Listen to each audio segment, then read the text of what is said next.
Dear 10th standard students, in exercise number 2.6, sum number 8, Raghu wished to buy a laptop.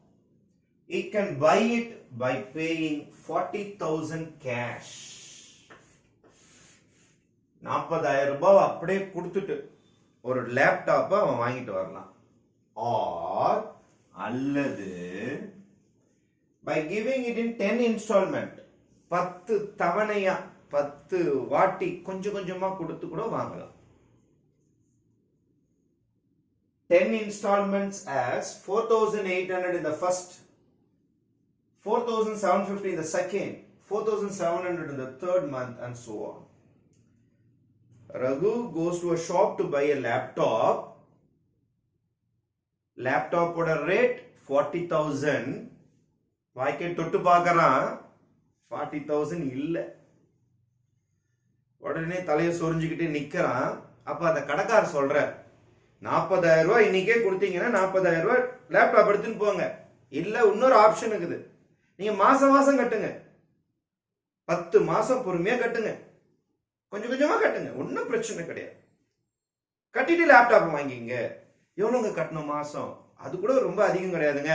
First எடுத்த உடனே 4,800 ரூபாய் கட்டுங்க, அப்புறம் 4,750 கட்டுங்க ரெண்டாம் மாசம், அதுக்கு அடுத்த மாசம் 4,700 குறைஞ்சிக்கிட்டே வருங்க. அப்படியே குறைஞ்சிக்கிட்டே வந்துடும், உங்களுக்கு கஷ்டமே தெரியாது, ஈஸியா லேப்டாப் வாங்கிடலாம் அப்படின்றான். உடனே ரகுக்கு ஒரே சந்தோஷம், வா நமக்கு தேவை லேப்டாப், எப்படியாவது வாங்கிடணும். 40,000 தான் அன்னைக்கே வாங்கிட்டு வந்துட்டு இருப்பான் கேஷ் கொடுத்துட்டு, அதுக்கப்புறம் அவன் கட்டவே தேவையில்லை எந்த காசுமே.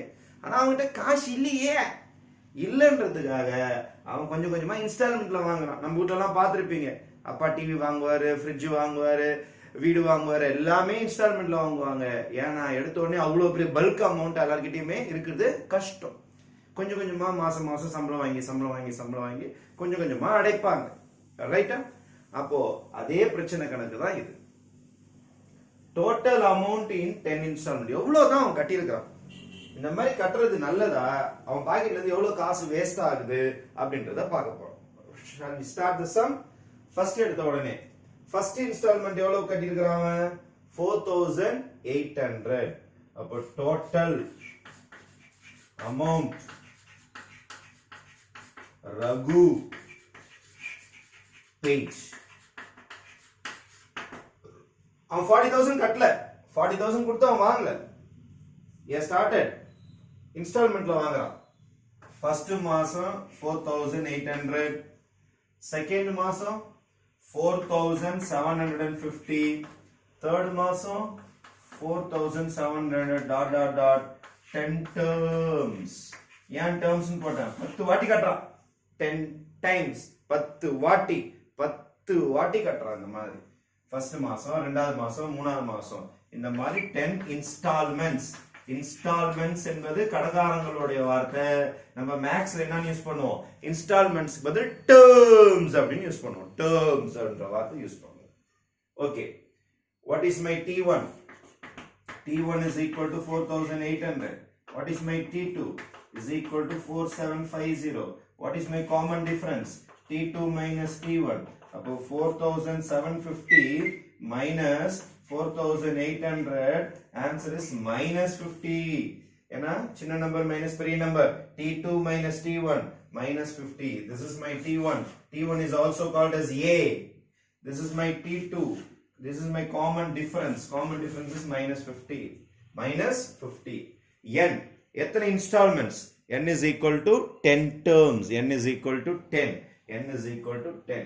N is equal to 10. Total பாப்போமா? Sn formula. Sn is equal to n by 2, 2 into A plus n minus 1 into D. What is my n? 10 by 2. 2 into A. What is my A? My A is 4,800. 4,800. N is 10. D நெகட்டிவ்ல இருக்கும், minus 50 is equal to 10 by 2 is 5. 2 into 9,000, 4,800, 9,600, right? Plus 10 minus 1, 9 into minus 50.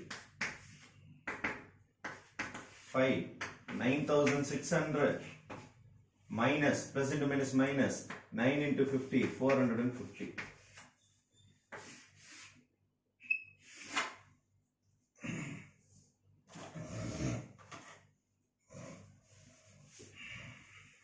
Next, 5 into, இதை minus பண்ணுங்க, 600 இருந்து 450 போச்சுனா 9150.